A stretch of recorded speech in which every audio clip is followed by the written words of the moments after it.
एक समय की बात है। एक ऋषि के आश्रम में भोला राम नाम का सेवक रहा करता था। जय श्री राम में मैं नीतू पांडे यूट्यूब चैनल पर आप सबका स्वागत करती हूँ। उसका काम था सुबह के काम का निपटाना, दिन भर खाना खाना और सो जाना। एक दिन आश्रम में भोजन नहीं बना तो भोला राम ने कहा, आचार्य आज भोजन नहीं बनेगा क्या? तो आचार्य ने कहा, नहीं आज भोजन नहीं बनेगा, क्योंकि आज तो एकादशी है ना। भोला राम आचार्य से बोला कि लेकिन मुझे तो भूख बर्दाश्त नहीं होती है। आचार्य ने कहा, क्या हुआ, तुमने अगर एक दिन भोजन नहीं किया तो? भोला राम बोला, लेकिन आचार्य मुझे भूख बर्दाश्त नहीं होती है, और अगर मुझे भूख लग जाए तो मुझे कुछ भी काम समझ में नहीं आता है।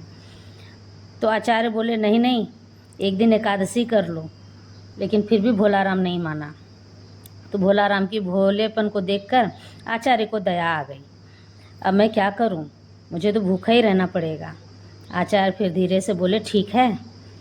आचार्य ने कहा, ठीक है, राशन ले जाओ और आश्रम के बाहर जाकर भोजन पकाना और भगवान को भोग लगाकर तभी खाना। भोला राम ने ऐसा ही किया और भोजन पकाकर भगवान को बोला, भगवान जी आओ जी भोजन को पाओ जी, भगवान जी आओ जी भोजन को पाओ जी। भगवान जी आए, अकेले नहीं, माता सीता के साथ आए।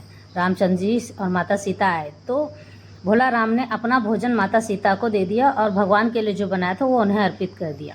अगली एकादशी आए तो श्री रामचंद्र जी लक्ष्मण के साथ आए।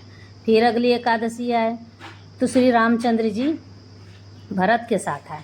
फिर अगली एकादशी आए तो श्री रामचंद्र जी हनुमान जी के साथ आए। भोला राम ने आचार्य को सारी बात बताई, ऐसी ऐसी बात है। आचार्य ने सोचा कि ये झूठ बोल रहा होगा, इसे भूख लगती होगी और खा जाता होगा सारा राशन, लेकिन ऐसा नहीं था।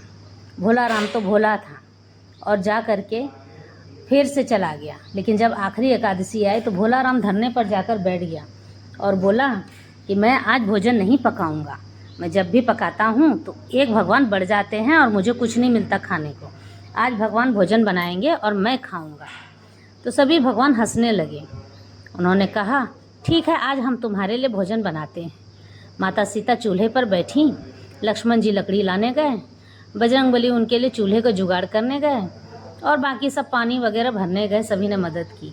आचार्य ने सोचा, आज मैं इसका पीछा करके देखता हूँ ये क्या करता है। आचार्य ने देखा कि सभी भगवान भोला राम के लिए भोजन बना रहे हैं। आचार्य फौरन जाके उनके पैरों में गिर गया और कहा कि मैं इतना दिन से तपस्या करता रहा, लेकिन मुझे कभी भी ईश्वर के दर्शन नहीं हुए। भोला राम ने एक ही दिन आपको भोजन कराया और आपके दर्शन पा गया। धन्य हो